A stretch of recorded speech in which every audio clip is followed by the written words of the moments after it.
Bom, amados, um bom dia a todos. A paz do Senhor Jesus Cristo. Hoje estou aqui na presença do Senhor novamente, para a gente trazer aqui mais uma mensagem, da palavra, nesse dia maravilhoso, nesse sábado abençoado, pelo nosso Deus soberano, o Criador, do céu e da terra. Estamos aqui hoje mais na presença do Senhor Jesus, para a gente trazer mais uma meditação da palavra, para edificação da igreja, do povo de Deus, para aqueles que crêem e para aqueles que ainda não conhecem Jesus, possa conhecer Jesus e ver quantas maravilhas que o Senhor Jesus fez e o que Ele pode fazer em nossas vidas e na vida de quem o reconhece como único Senhor. Vamos aqui em Mateus capítulo 8,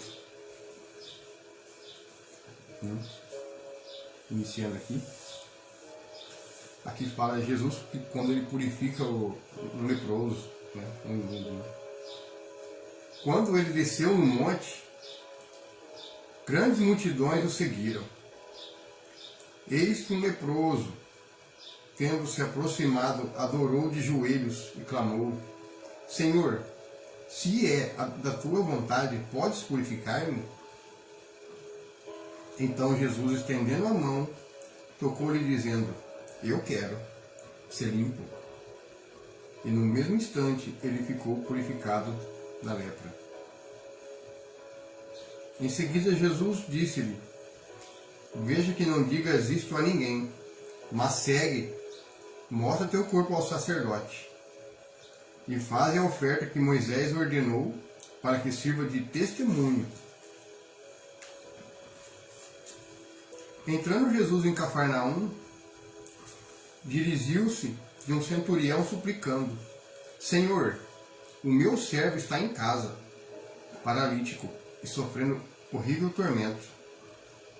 Então Jesus lhe disse: Eu irei curá-lo.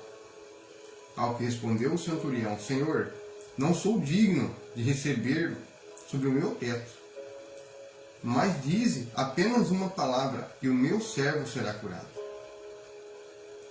Porque eu também sou homem debaixo de autoridade, e tenho soldados das minhas ordens. Digo a um vai, e ele vai, e a outro vem, e ele vem. Ordeno ao meu servo: faze isto, e ele faz. Jesus, ao ouvir isso, maravilhou-se, e disse aos que o seguiam: Com toda certeza vos afirmo, que nem mesmo em Israel encontrei alguém com tão grande fé. Olha o que Jesus fala aqui, Nem em Israel ele encontrou uma pessoa com tão grande fé como esse centurião, que dizia a seu servo, manda fazer aquilo, ele faz, Você vê como que é a fé desse homem. Aí Jesus continuando aqui: Digo-vos que muitos virão do Oriente e do Ocidente e tomarão lugares à mesa com Abraão, Isaque e Jacó no reino dos céus. Forte, amados?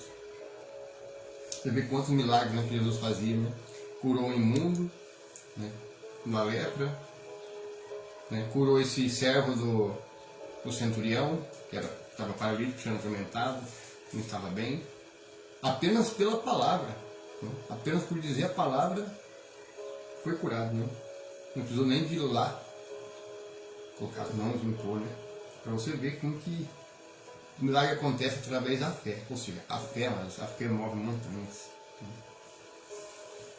Entretanto, os herdeiros do reino serão lançados para fora, nas trevas, onde haverá choro e ranger de dentes.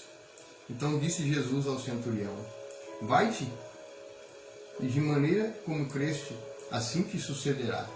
e naquela mesma hora o seu servo foi curado. Tendo Jesus chegado à casa de Pedro, viu a sogra deste acamada, enferma e com febre. Então Jesus tocou a mão dela, e a febre a deixou. Em seguida levantou-se ela e passou a servi-lo. No início da noite trouxeram muitos endemoniados, e ele com apenas uma palavra expulsou os espíritos, e curou todos que estavam doentes. Assim se cumpriu o que fora dito por intermédio do profeta Isaías. Ele tomou sobre si as nossas enfermidades e pessoalmente levou as nossas doenças. Daí em Isaías 53, né? O Senhor fala isso aqui. Tomou sobre si as nossas enfermidades, né? As nossas doenças. Quando Jesus viu que uma multidão o rodeava, ordenou que atravessassem para o outro lado do mar. Então, aproximando-se deles, um escriba disse-lhe: Mestre, seguir-te-ei para onde eu quer que fores. Jesus respondeu: As raposas têm suas tocas, e as aves do céu têm seus ninhos, mas o Filho do Homem não tem onde repousar a sua cabeça. Outro de seus discípulos lhe disse: Senhor, permite eu ir primeiro sepultar meu pai? Jesus respondeu: Segue-me, deixe que os mortos sepultem seus próprios mortos. Então aqui ele fala aqui, ó, a prioridade de um discipulado. Para se tornar um discípulo, amados, você tem que abandonar, né, tudo assim. Deixe que os mortos sepultem seus próprios mortos. E você vê que Jesus, ele fala da responsabilidade de ser um discípulo dele, de ser um seguidor dele. É pregar o Evangelho, é falar de libertação, de cura, né, para as pessoas, né, pregar o reino dos céus. Né. Então a gente tem que tomar muitas vezes, será que damos prioridade, em primeiro lugar, para a vontade de Deus? Ou será que muitas vezes deixamos segundo a vontade primeiro, deixando a prioridade de Deus e fazendo outras coisas primeiro? Isso serve para nós, né? Analisarmos. Né? Muitas vezes esquecemos, e às vezes temos chamados, não só eu como qualquer outro, e muitas vezes deixamos isso. Priorizar outras coisas, priorizar em primeiro lugar. Então a gente tem que colocar primeiro a vontade de Deus, que é pregar o reino de Deus, sua justiça. O restante o Senhor acrescenta, né? Continuando aqui, você vê que quantos milagres, né? Quantos milagres o Senhor curou, né? Curou a sogra de Pedro. Jesus fez muitos milagres, mesmo depois, se fosse escrever todos os milagres que Jesus fez, acho que não teria livro, teria livro que era, tanto livro que ia ter, né, essa terra aqui para falar de tantas maravilhas que ele fez, né? Continuando aqui no versículo 23. Entrando Jesus no barco, seus discípulos o seguiram. De repente sobreveio no mar uma violenta tempestade, de tal maneira que as ondas encobriram o barco. Ele, contudo, dormia. Então seus discípulos vieram despertá-lo, clamando: Senhor, salva-nos, vamos todos perecer. Mas Jesus disse: Por que estáis com tanto medo, homens de pequena fé? E levantando-se, repreendeu os ventos e o mar, e houve plena calmaria. Então os homens, maravilhados, exclamaram: Quem é este que até os ventos e o mar lhe obedecem? A autoridade que Jesus tinha, né, sobre principado, potestade. Né? Então Jesus é acima de tudo. Né? Não tem joelho que não vai se dobrar no grande dia quando ele voltar. Então você vê que ele ordenou uma potestade ali. Né? Naquele momento ali foi uma potestade que se levantou para atrapalhar o propósito dele de chegar no outro lado. Para ali, do outro lado do rio, né? Do mar, né? Do outro lado do mar, e concluir seu propósito, né? De continuar pregando o reino. Então veio uma potestade atrapalhando, e o Senhor repreendeu essa potestade. E hoje, amados, muitas vezes acontece também na vida da gente, na vida de qualquer um. Muitas vezes você tem um propósito para ir fazer a obra de Deus, e sempre o inimigo, ele já está ali sabendo o que vai fazer, ele vai criando situações para tentar atrapalhar a obra do Senhor nas nossas vidas. Né? E qual que é a obra de Deus na nossa vida? Né? Que a gente pregue o Evangelho, pregue o reino de Deus e a sua justiça. Né? Continuemos pregando, falando do amor desse Deus maravilhoso, do reino dele. Né? Então muitas vezes o inimigo, ele vai criando situações. Né? E conforme o tempo você vai vendo, quando você vai compreendendo as coisas espirituais, você vai entendendo como é que o inimigo age. E muitas vezes as pessoas acabam desistindo no meio do caminho. Acabam desistindo. E a gente não pode desistir, amados. O inimigo faz isso mesmo, ele quer que a gente desista de fazer a vontade de Deus. E é pregar o Evangelho. Ele sempre vai criar situações, sempre vai tentar atrapalhar. Ele vai criar circunstâncias. Mas o Senhor, a vontade de Deus é maior do que as circunstâncias. Quando ele chegou ao outro lado, a província dos Gadarenos, foram ao seu encontro 2 endemoniados. Saindo entre os sepulcros, eram tão agressivos que ninguém podia passar por aquele caminho. E de repente gritaram: o que temos nós contigo, ó Filho de Deus? Vieste aqui para nos atormentar antes do devido tempo? Olha aqui. Olha o que o Espírito falou. Você já veio nos atormentar antes do tempo? Ou seja, a presença do Senhor ali já incomodou aqueles espíritos malignos, amados. E muitas vezes, amados, você que está aí ouvindo essa palavra, essa mensagem, quantas vezes você está num lugar e você não fez nada e a pessoa já quer te prejudicar, quer te derrubar, porque a tua luz incomoda as trevas daquela pessoa, incomoda, sempre tentando te derrubar, sempre criando situações, vindo com falsidade. Então a gente tem que tomar muito cuidado com pessoas assim. Hoje, o inimigo, ele mudou a sua estratégia. Muitas vezes ele não manifesta. Muitas vezes ele usa estratégia. Ele vem com falsidade através da pessoa. Ele vem com mentira. Ele vem com aquela bondade, né, para tentar te enganar. Mas o Senhor, se o Senhor é contigo, Ele sempre vai te livrar. Sempre vai te livrar daquela cilada do inimigo.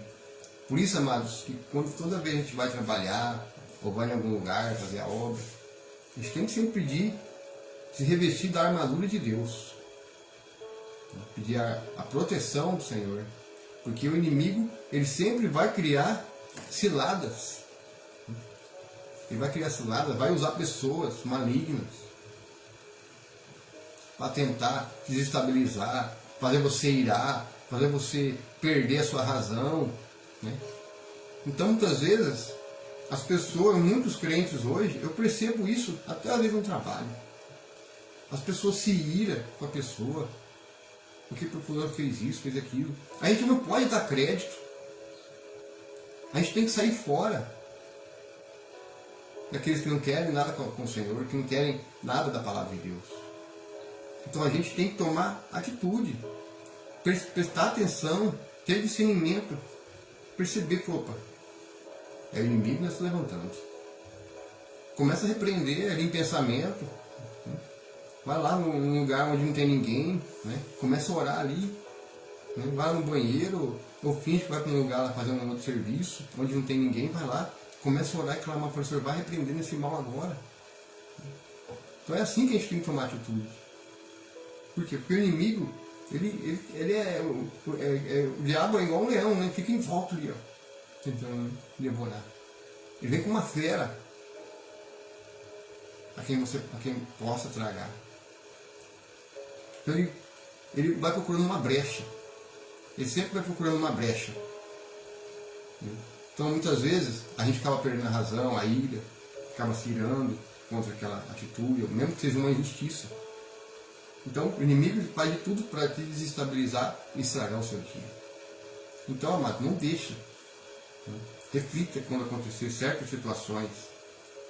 Comece a repreender. Não dê ouvidos e créditos ao inimigo.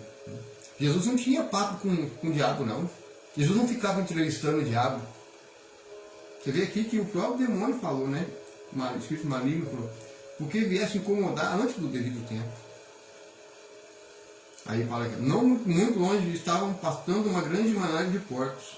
Então o demônio implorou a ele, se nos expulsas, permite-nos entrar naquela manada de porcos. E Jesus lhe disse, ide. Quer dizer que Jesus não ficou entrevistando o demônio. Não ficou perguntando o que você faz na vida da pessoa, o que você está fazendo na vida dela, que não sei o que, que não sei o que. E hoje a gente vê muito isso dentro dos templos. Pastores conversando com o demônio.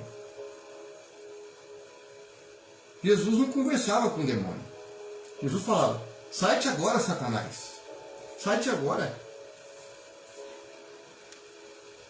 Jesus repreendia e já expulsava o demônio. Ele não tinha que ficar perguntando o que ele fazia na vida da pessoa, o que ele faz, tudo aquele teatro todo. Então tem que tomar muito cuidado, amados. Muito cuidado com isso. A gente não, sabe, você não tem que ter papo com o diabo. Não tem que ter papo com o demônio. Começou o trabalho, começa a repreender. Está no seu trabalho, a pessoa começou a ser usada, repreende no pensamento. Dependendo do lugar que for. Por quê? Porque o inimigo se levanta. E não tem que ter papo. Muitas vezes a gente acaba dando crédito, muitas vezes acaba tirando o foco, né, do propósito ali, da obra. Muitas vezes acaba distraindo. Então a gente tem que ser estratégico. O diabo é estratégico, a gente também tem que ser estratégico. A gente tem que ser atento. Né? É como diz Jesus, né? Manso como uma pomba, humilde, mas astuto como uma serpente. Outro dia eu preguei aqui na praça, um dia, aqui no centro da minha cidade. Eu fui ali para levar uma mensagem, chegou um fiscal da prefeitura, que fiscaliza esses ambulantes, né, que ficam ali, vendendo as coisas, né, porque diz que atrapalha o comércio, né.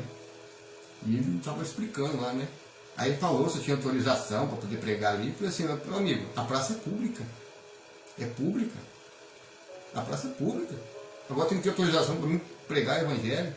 Mas você pode ter um prévio, que não sei o que, Se você pode ir lá, de repente pode ter alguém fazendo algum trabalho aqui com som, né, que não seja a parte de evangelismo. Aí, tipo assim, se você avisando antes, né, você fazendo uma prévia, aí você faz e eles não podem vir aqui fazer, para não te atrapalhar. Eu falei, até eu entendo. Só que eu falo, você acha que a prefeitura vai dar um aviso prévio? Eles só vão lá para quem é pastor de igreja. Vai perguntar para ele, mas de qual igreja você é? Como se a igreja fosse só os templos.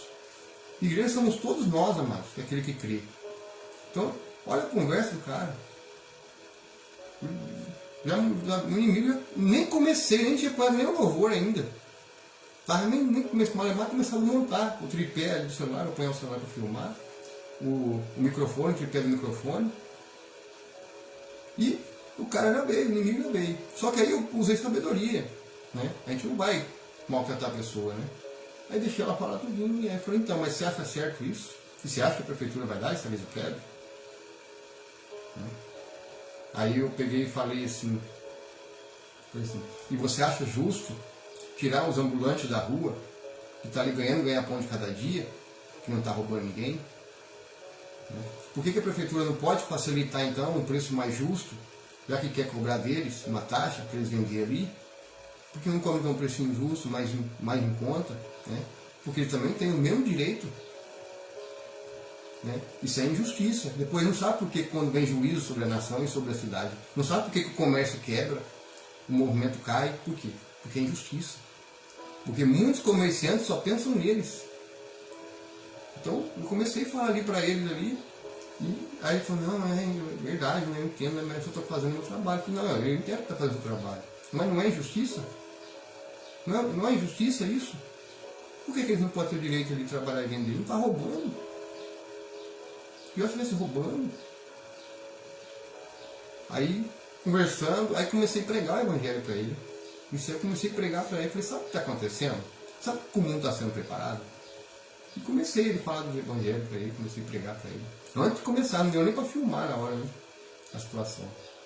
E eu tive que falar, eu preguei. Até que ele se tocou, ele viu que não colou, né? Ele pegou e foi embora. Aí montei, fui lá e comecei a pregar. Então muitas vezes, amados, a gente tem que usar sabedoria. A gente não pode já chegar maltratando a pessoa também. Porque a nossa luta não é contra a sangue, não é contra a carne, mas sim contra os principados dominadores, né? Potestades e espíritos opressores nas regiões celestiais. O apóstolo Paulo fala isso, né? Nossa luta não é contra a sangue e a carne, mas sim contra os espíritos malignos. Então, quando uma pessoa ali, você percebe que já foi enviado o inimigo para tentar te distrair, usa sabedoria.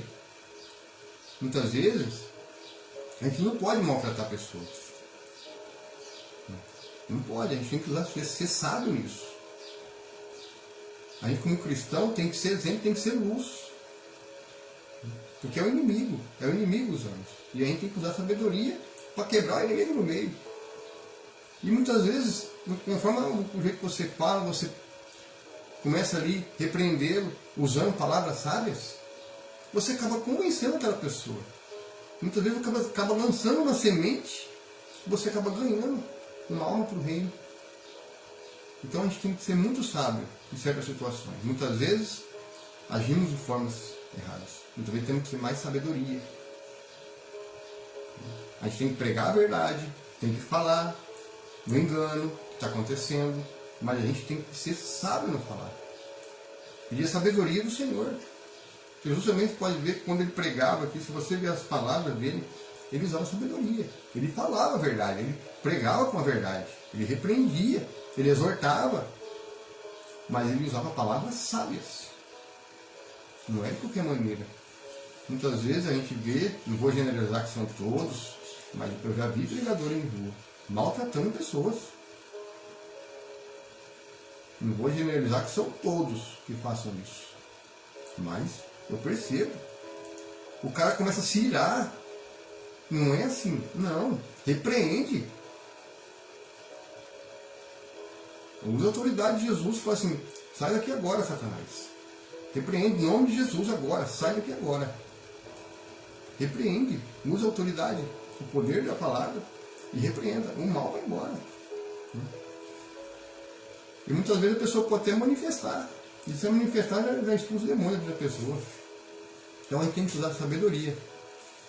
E muitas vezes deixamos de usar a sabedoria e acabamos, muitas vezes, em vez de ali empreender o mal, acaba tirando, muitas vezes perde o foco. É porque o inimigo ele vai usar toda a distração. Porque ele sabe que o tempo dele está acabando. O tempo dele está acabando. Ele sabe que o tempo dele está curto nessa terra. Ele sabe que o fim dele está próximo. Todo o Senhor Jesus fala, né? Estou voltando, né? Voltarei, né? Um dia, né? Então a gente tem que usar a sabedoria. Então Jesus aqui, você vê que ele não ficou de conversinha aqui com o Gadareno. Ele não ficou de conversinha. O próprio espírito maligno, através daquele homem ali que estava manifestado nele, falou: lança-me nos porcos. O Senhor Jesus, vai. E o espírito maligno foi ali, caiu nos porcos, né? Aí onde fala aqui, ó. Então entraram nos porcos. De repente, toda a manada correu em disparada e atirou-se violentamente precipício abaixo, em direção ao mar, e nas águas pereceram. E aqueles que cuidavam dos porcos fugiram, foram para a cidade e contaram tudo. Inclusive o que ocorrera com os endemoniados. Então toda a cidade saiu ao encontro de Jesus. E assim que o ouviram, suplicaram-lhe que se retirasse dali da sua região. Ou seja, porque deu prejuízo ali, né? O dono dos criadores daqueles porcos, né? Deu prejuízo. Então eles mandaram, foi: sai aqui da nossa região agora. Jesus tirou a poeira dos pés e foi. Jesus não tinha mimimi. Não tinha mimimi com ele. Sai que agora. Não tinha que ficar entrevistando. E a gente vê muito isso. Isso aí não tem lógica. Você não tem que entrevistar demônio. Se a pessoa manifestou, tem que repreender e mandar sair fora. E a gente vê pessoas entrevistando.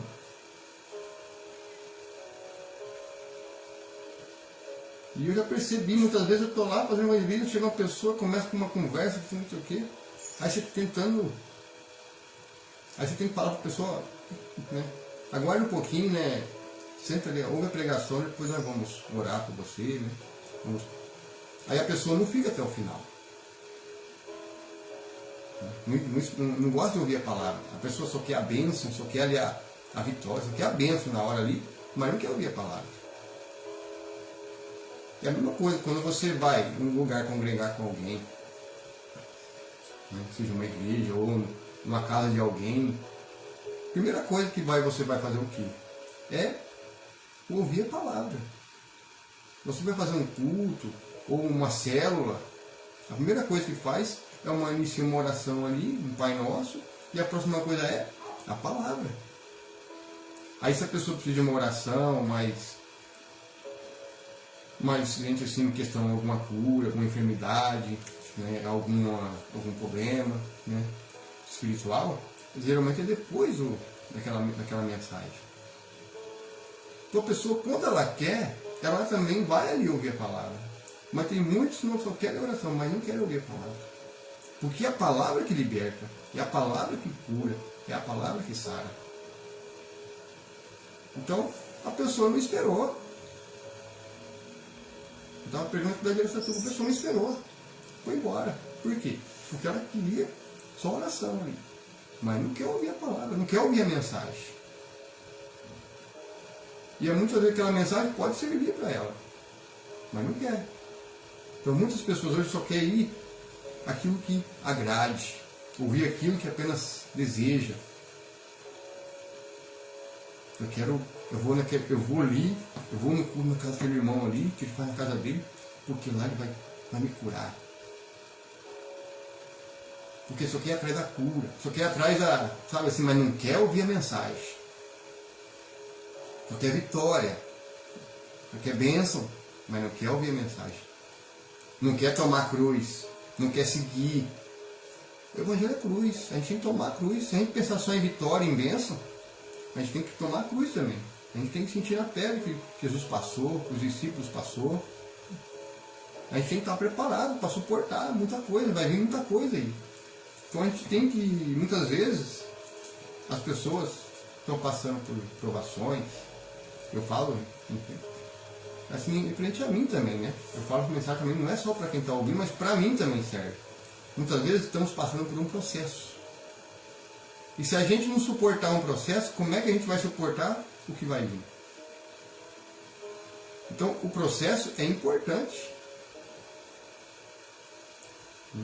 A gente tem que ser refinado. No céu não vai entrar de qualquer jeito. Refinado. A gente vai ter que ser refinado, vai ter que ser no fogo. Então existe um processo. Então a gente tem que suportar esse processo. A gente tem que aprender a suportar, a resistir o processo. Para a gente ser salvo, para a gente poder vencer. Porque Jesus venceu, a gente também vai vencer. Aí onde Jesus fala, né? Aquele que permanecer firme até o fim será salvo. Então a gente tem que se preparar, meditando a palavra, orando, jejuando, estando em comunhão com outros irmãos, possível estar em comunhão com outros irmãos, nunca é bom sozinho, estar em comunhão, se reunindo com os irmãos, seja um evangelismo de rua, ou seja numa área de uma casa mesmo, reunindo com outras pessoas, na mesma fé, compartilhando da palavra, compartilhando o testemunho, das coisas que o Senhor vem fazendo. Então é importante a gente estar em comunhão com outros irmãos, com outras pessoas que estão no mesmo propósito, né? De propagar o Evangelho, né? De pregar o reino de Deus. É assim que vamos vencer. É um dando força para o outro, um levantando o outro. E muitas vezes a gente não vê isso. A gente vê muitas vezes muito individualismo. Eu não concordo. Tem que ser uma equipe, tem que ter união. A gente muitas vezes vê os filhos das trevas ser mais prudentes que os filhos da luz. Os filhos das trevas são mais organizados. Olha a maçonaria. É uma seita fechada. Mas são organizados. São organizados. Aí você vai num templo religioso, uma iluminação religiosa, que só prega vitória, bênção, prosperidade. São organizados. E nós, como Igreja de Cristo? Será que nós estamos sendo organizados? Também tem que ter ordem e decência. O apóstolo Pedro fala, com ordem e decência. Não é para a gente montar uma organização religiosa. Eu falo que a gente fazer as coisas com ordem e decência. A gente também temos que ser organizados.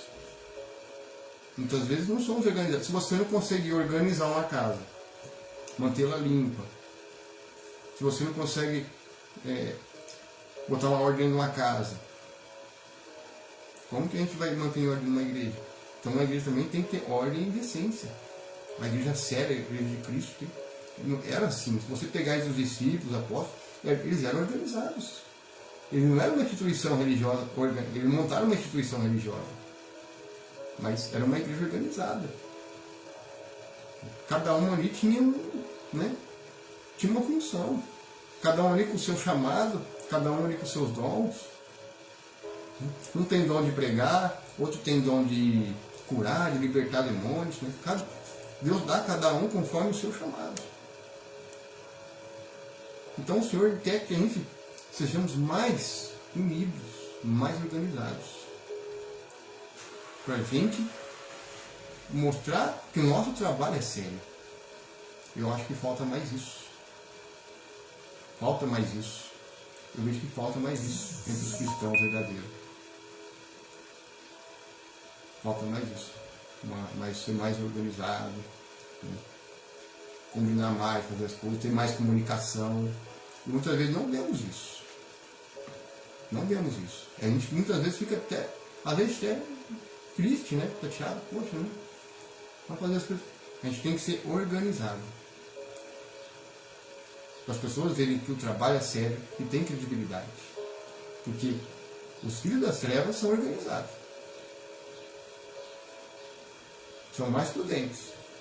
E os filhos da luz? E os filhos de Deus?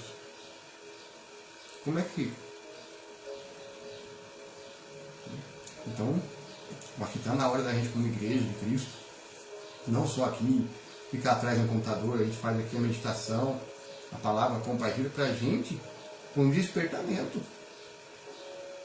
Tanto para as igrejas, essas denominações aí que estão só pregando vitória e bênção, né? Para que se arrependam e comece a pregar o evangelho verdadeiro, comece a pregar a verdade, também exortando as igrejas, né?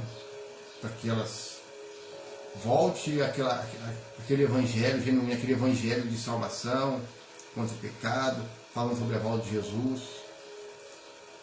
A gente vê poucas igrejas que fazem isso. O mundo só fala em vitória e bênção, mas não fala do pecado, não fala de salvação, não fala da volta de Jesus.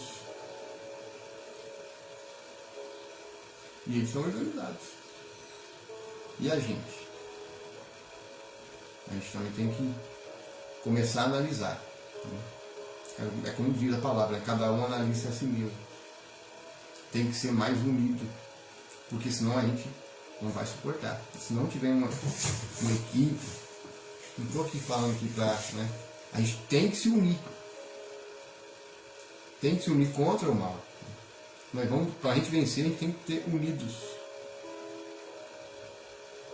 E o sistema está aí. Ó. Todo o teatro está sendo montado ali. Né? Todo o teatro está sendo criado no mundo aí. Para vir do anticristo. Daquele que se opõe e se exalta, né? Assim que chama Deus. Se parece como Deus, mas não tem nada de Deus. Então a gente está na hora da gente acordar, né? Conversar, a gente reunir, fazer, né? Pessoas que são distantes, não são na mesma cidade, fazer online, né? Aproveitar a internet, ó, vamos fazer. Tem uns irmãos aqui que já fazem, né? Uns irmãos aqui de São Paulo que fazem trabalho nas ruas e fazem, às vezes, um culto online, né? Uma meditação ali da palavra, né? Geralmente todo sábado, todo domingo à noite, à tardezinha, né? O pessoal chama aqui nos atos e assiste. Então, quanto mais gente estiver participando, mais pessoas vão se ali fortalecendo espiritualmente. Porque a palavra, quanto mais pessoas estiverem em comunhão, aprendendo ali, não é brigando, é debatendo a palavra ali, se aprofundando, buscando conhecimento, crescendo espiritualmente. Porque para o crescimento espiritual a gente precisa estar na palavra, né? Meditando. Senão a gente não vai suportar. Amém? Então a gente tem que se reunir mais vezes, combinar. Eu sei que muitas vezes as pessoas trabalham, têm suas responsabilidades também no dia a dia. Eu sei que todos nós temos isso, né? Todos temos nossas necessidades também. Mas procurar ter mais organizado possível. Para a gente continuar propagando esse evangelho. Porque o sistema já está criando situações para poder parar esse evangelho. Que seja propagado. O sistema está fazendo. Está criando leis. Né? A palavra vem se cumprindo. Então a gente tem que mudar isso, a gente tem que se unir. E é assim que vai fazendo, né? E a gente vê aí o que está acontecendo no Brasil, no mundo. Né? A palavra se cumprindo, né? E a gente, quanto mais for organizado, mais e se unir para a gente poder continuar, né? Propagando o evangelho para ganhar mais almas para o reino, né? Despertando, né? Que é o nome do despertamento. Amém? Então eu quero aqui agradecer, né, ao Senhor, essa presença agora maravilhosa, né? Trazendo aqui essa palavra. Agradecer aos ouvintes aí da palavra, né? Que compartilhem, né? Curta, compartilhe para que o evangelho chegue a mais pessoas. Para que esse evangelho seja anunciado a toda criatura, né? Aos 4 cantos dessa terra, né?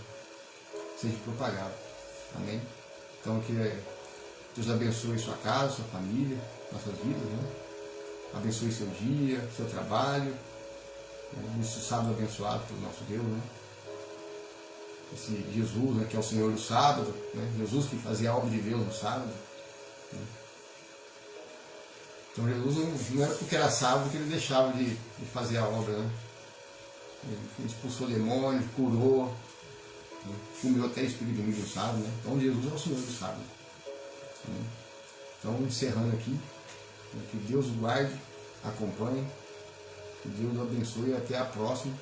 Na próxima nós vamos meditar aqui, Mateus 9. Amém? Que Deus abençoe a todos vocês que estão aí ouvindo, tá?